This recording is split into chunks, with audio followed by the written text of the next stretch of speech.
Akashvani presents Morning News.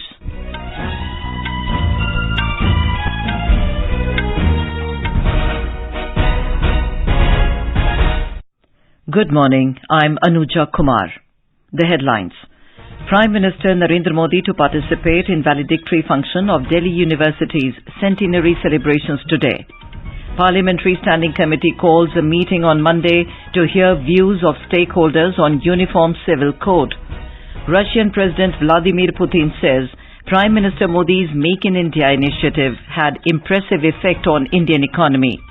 Jammu and Kashmir Lieutenant Governor Manoj Sinha flags off first batch of pilgrims for annual Amarnath Yatra from Bhagwati Nagar base camp in Jammu. IMD issues orange alert for 6 districts in Maharashtra. And India to take on Hong Kong in their final league match of Asian Kabaddi Championship in Busan, South Korea today. And now the news in detail. Prime Minister Narendra Modi will participate in the valedictory ceremony of the centenary celebrations of Delhi University today. The Prime Minister will address the gathering on the occasion. In a tweet, the Prime Minister said he is looking forward to joining the University of Delhi's centenary celebrations. Mr. Modi said, as a premier centre of learning, Delhi University has been nurturing talent and fostering intellectual growth for a century. He congratulated the DU fraternity on this milestone. During the program, the Prime Minister will lay the foundation stone of the Delhi University Computer Centre and the building of the Faculty of Technology and the academic block which will be built in the North Campus of the university. The University of Delhi was established on 1st of May 1922. In last 100 years, the university has grown and expanded immensely and now has 86 departments and 90 colleges. Over 6 lakh students have passed out from the university so far. The Parliamentary Standing Committee on Personnel, Public Grievances, Law and Justice has called a meeting on Monday on the Uniform Civil Code or UCC, during which it will hear the views of the stakeholders. The committee, led by BJP Rajya Sabha MP Sushil Modi, informed all the 31 MPs and the members of the committee that their views on UCC would be sought and considered at the meeting. The Uniform Civil Code is a proposal to formulate and implement personal laws of citizens which apply to all the citizens equally, regardless of their religion, sex, gender, and sexual orientation. Currently, the personal laws of various communities are governed by their religious scriptures. Also, on June 14, the Law Commission of India solicited the views and ideas of the public and recognized religious organizations to examine the Uniform Civil Code. Senior BJP leader and Union Home Minister Amit Shah has said that 9 years of Narendra Modi government is a period of welfare of the poor and proud and secure India. Addressing a public meeting at Lakhisarai in Bihar, Mr. Shah said, under the leadership of Prime Minister Modi, India has made remarkable achievements in different sectors during the last 9 years.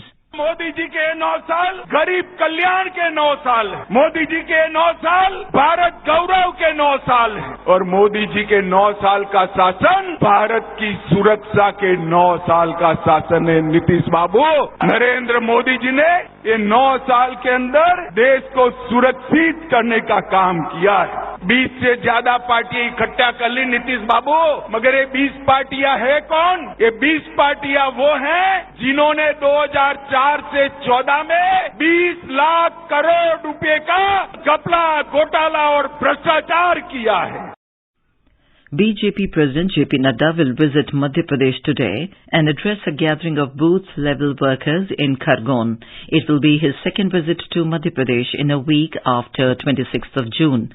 Assembly elections are scheduled in Madhya Pradesh later this year. Tamil Nadu Governor R.N. Ravi has withdrawn the dismissal of State Minister Senthil Balaji. Official sources said the order has been withheld. Senthil Balaji was dismissed from the state cabinet yesterday, according to the press release issued by Raj Bhavan.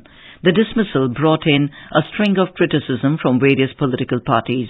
State Chief Minister M.K. Stalin said the matter would be taken to court. At this juncture, the Governor's office has withdrawn the order. Senthil Balaji, who has been arrested by the Enforcement Directorate on the Cash for Job case, is now undergoing treatment at the Kaveri Hospital in Chennai after undergoing a heart surgery. The court has extended the judicial custody till 12th of July. He was arrested in the early hours of 14th of June, after which he was admitted to the Government General Hospital due to severe cardiac issues. He remained a minister without portfolios before his dismissal yesterday. Russian President Vladimir Putin has said Prime Minister Narendra Modi's Make in India initiative has had a visible effect on the Indian economy. Mr. Putin said this while speaking at an event in Moscow. The Russian president drew India's example to encourage domestic products and brands in Russia.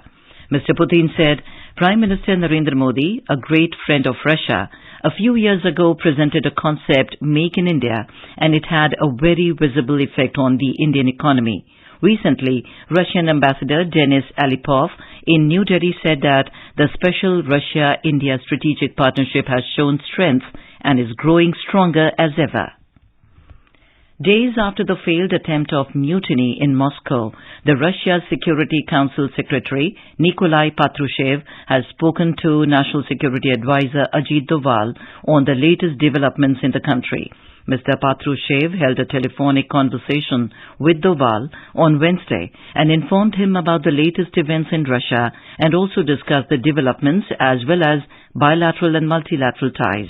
According to the Council statement, the current issues of Russia-India cooperation in the field of security and the prospects for their deepening within the framework of bilateral and multilateral formats were discussed in detail. In addition, N. Patrushev also informed Mr. Doval about the latest events in Russia and said the interlocutors agreed to continue a confidential dialogue. Mr. Patrushev's call to Mr. Doval comes a week ahead of the Shanghai Cooperation Organization Summit, which Mr. Modi will host virtually. This is Akashvani giving you the news. For quick news updates round the clock, follow us on our Twitter handle at AIR News Alerts.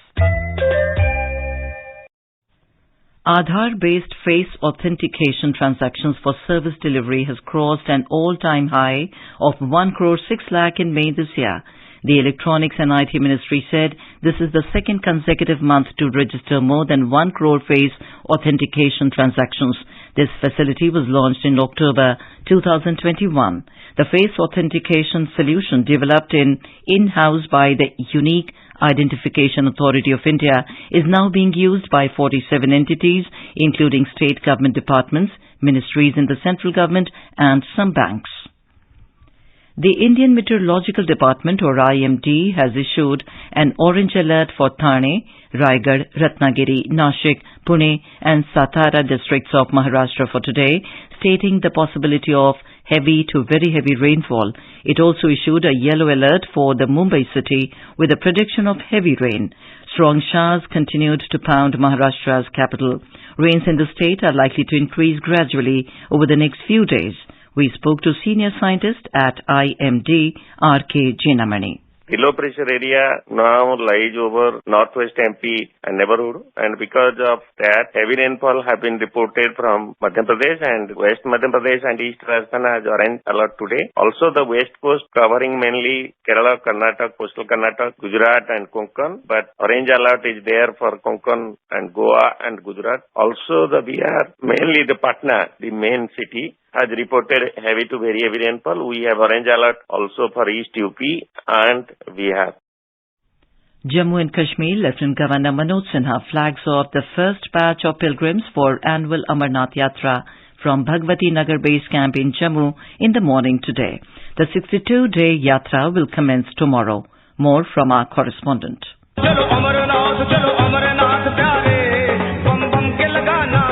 The The Yatris will reach Baltal and Nunwan base camps in the Kashmir Valley this evening and proceed towards the cave shrine from July 1st. In Jammu, 33 accommodation centers and 5 Tatkal registration centers have been established for the pilgrims for the on-spot registration. The pilgrims shall be provided mandatory radio frequency identification tags at the registration centers. Transit camps have been established along the Jammu-Srinagar National Highway to accommodate the Yatris in the event of inclement weather and closure of the highway. Around 24 langars have also been established at various points along the highway. So far, more than 3 lakh Yatris have registered for the Yatra, formally starting tomorrow. Akashvani News, Nasir Rathar.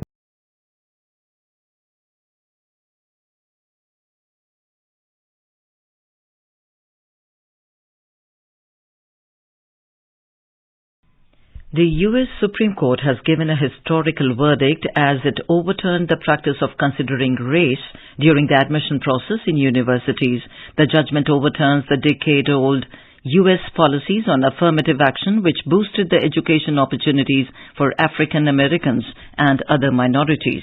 U.S. President Joe Biden reacted to the judgment and said he strongly disagrees with the Supreme Court's decision. The court ruled in favor of Students for Fair Admissions, an activist group that filed a lawsuit against Harvard University and the University of North Carolina, the oldest private and public higher education institutions in the United States. The lawsuit challenged the admission policies of these universities, asserting that the consideration of race in the admission process resulted in discrimination against the Asian American applicants who were equally or more academically qualified than their competitors vying for admission to these institutions. India will take on Hong Kong in their final league match of Asian Kabaddi Championship in Busan, South Korea today. The top 2 teams after the conclusion of the league stage will play the final. Earlier, India stormed into the final of the Asian Kabaddi Championship 2023 with a narrow 33-28 win over Iran yesterday. The Indian men's Kabaddi team captain Pawan Sehrawat led from the front, scoring 16 of the 33 points for India. Both India and Iran were on unbeaten runs coming into the contest. In the tournament, India beat Japan 62-17, Korea 76-13 and registered a 53-19 win over Chinese Taipei. India have won 7 of the 8 Asian Kabaddi Championship editions played so far, while Iran won the title once in 2003. In boxing, skilled pugilist T.H. Supriya Devi showcased her exceptional skills to secure a commanding victory and advance to the quarterfinals on the 3rd day of the ongoing 6th Youth Women's National Boxing Championship in Bhopal. Facing Kuldeep Kaur of Punjab, Supriya utilized her smart attacking strategy and emerged victorious with a unanimous decision of 5-0. Olympic champion javelin thrower Neeraj Chopra will seek his 2nd straight podium finish of the season at the Lausanne leg of the Diamond League 2023 in Switzerland today.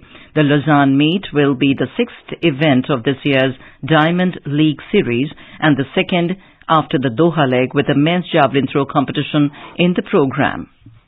And now for a look at today's newspapers, it's over to VC Pramod. Thank you, Anuja.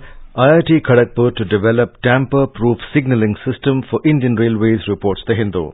A top front page headline in the Tribune writes, WHO set to declare sweetener in diet sodias drinks as carcinogenic. India's export of aviation turbine fuel could touch an all-time monthly high, notes the Indian Express. Under the headline, jet fuel exports to Europe help meet summer rush, set for new record.